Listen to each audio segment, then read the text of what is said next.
Hello, everyone. This is Eddie Cannell with the Mortgage Brothers team, and today is Thursday, August 5th. This is the interest rate update. As normal, if you are in the market looking for a home purchase or a refinance, this is a great channel to subscribe to. Click the notification button and that like button. Also, a quick disclaimer, I am not a financial advisor. I am a mortgage broker. And what we're doing here is giving you information. I'm not making a recommendation for you to either lock an interest rate or not lock an interest rate. What we're doing is we're showing you right now the 5 most popular mortgage programs, and then what we'll do is we'll go through some charts so you can see where rates have been kind of in greater context from the past. Okay, so 30-year fixed mortgage today, we're seeing about 2.625. Interest rates are very good right now. 15-year fix at 1.99. A 5-year adjustable rate mortgage at 2.25. Okay, so these 3 programs, these are all conventional based off of these loan parameters here.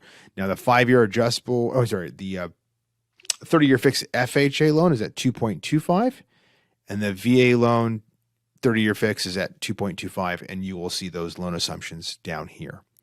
All right, let's just go to a 5-year hit, going back 5 years. Where were interest rates? Where have they been? The blue line, let's just look at that for right now. It is the 30-year fix, and back in August 2016, interest rates were about 3.5%. And towards the end of 2018, it was November 15, 2018, they hit about a peak, almost 5%. Very hard to believe or remember that they were that high. So, not too long ago. And then they came down, right? The interest rates came down and have being continued to come down. So let's look at another graph here. This is the inflation in blue. This is a 44-year history. And then the interest rates. This is a 30-year fixed interest rate history. When inflation was at 10% back in the 80s, you will actually see that rates followed up and were almost 18%. Now, in most cases, there's a correlation between interest rates and inflation. At least there should be. I mean, that even in just general economics, there's, inflation goes up, interest rates should go up. Now, what I wanted to say too is the policies that the Fed is taking, Federal Reserve, how our monetary policies actually implemented, is so different today, or is changing every year. But let's just look at this next graph. One thing's for sure is this is a 35-year history of the 30-year fix, and it's been stuck in this channel. And what this means is that basically there is manipulation. I mean, the Federal Reserve is trying to keep a balance of making sure inflation doesn't go too high, and there's all those gymnastics that need to take place.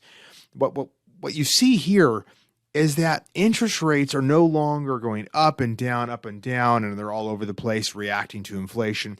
You can see that the Federal Reserve has controlled interest rates in a very particular way.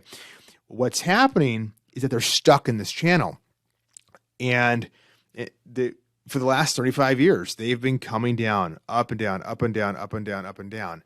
It might not actually, a lot of people haven't seen a chart like this where it's, stuck in this channel. But right here, for 35 years, they've went from about 12.5% and all the way down to almost 2.5%. Can they go lower? Well, they can, but they can also, the upper side of this channel is probably about 4.5%. But one thing I was going to say is the days of the past where we have inflation and interest rates kind of doing their own thing without manipulation, without the Federal Reserve coming in and making a lot of adjustments to correct it, those days, of course, are over. Okay, right now there's a lot of people who are saying, and you can see this spike up here of inflation. A lot of people think that real inflation is at 10% right now. With housing prices, car prices. I mean, if you have been looking at a car or real estate right now, it's just, it's so high.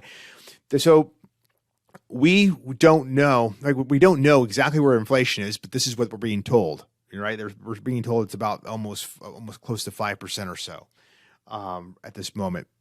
Okay, but again, there's a disconnect. Many believe inflation's higher. If inflation was higher, of course, we can't afford the interest rates if they went higher. We are so addicted to low rates. That is why we, in our country, what we see is this continual downtrend of rates.